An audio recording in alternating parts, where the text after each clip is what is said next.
Well, let's start off with a big breaking story this hour. Sky News understands that Sheikh Jassim has submitted a fifth improved bid for Manchester United this week. However, it does come with a little bit of a caveat, which is that Sheikh Jassim's bid team is claiming that they will not engage with the process after Friday.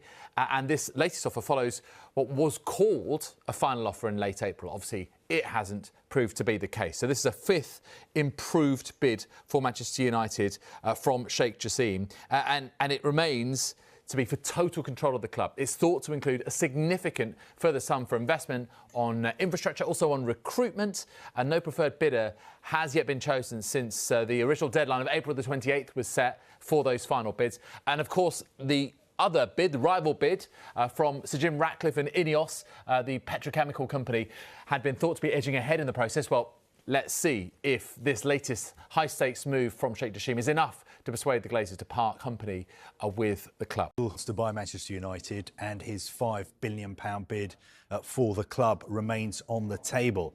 But sources close to the Qatari bid believe the process has stalled, and they're actually concerned that the Glazer family don't really want to sell Manchester United. Now, Sheikh Jassim has made 5 bids to buy the club. The last one, I think, went in 11 weeks ago on the 7th of June. That was worth around £5 billion, although that has never been confirmed.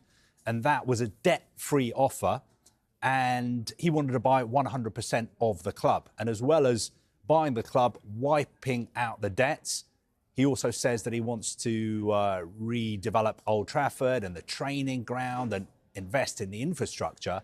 But he's waiting for an answer from the Glazers, and he still hasn't had that answer, but he remains interested in buying the club. Why is this taking so long? Why are the Glazers taking so long making a decision? Well, a lot of people involved in the process believe that the Glazer family are not all committed to selling the club. You know, they're different members of the family who own the club. Some of them may want to sell, some of them think it's not the right time to sell the club. There were some reports today that the Qataris were close to buying Manchester United. I think they would be delighted if that was the case. But I think as far as they're concerned, the situation hasn't changed.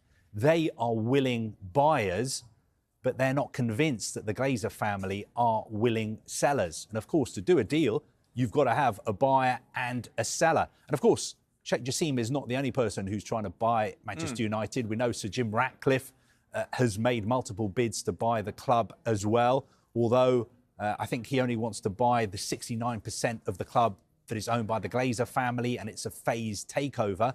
And there are also some other people involved as well who just want to invest in the club. So the Glazers have lots of options, but we have to make it clear they have never come out and publicly said, we want to sell Manchester United. Back in November, they said that they wanted to bring in new investment, and that could potentially lead to a sale as a range of options of things that could happen. The ownership drama at Manchester United has taken another explosive turn, as fresh rumours suggest Sheikh Jassim bin Hamad Al Thani could be preparing a sensational return with a new takeover bid. After walking away from the 2023 negotiations due to valuation disagreements, his potential comeback is reigniting hope and tension among fans worldwide. With the Glazer family still holding control and showing reluctance to fully sell, questions are growing louder about the club's future direction. Could this be the moment that finally ends the Glazers' reign? Or is it just another wave of speculation? From plans to redevelop Old Trafford to promises of financial reset, the stakes have never been higher. Stay tuned, as this developing story could reshape the future of one of football's biggest clubs.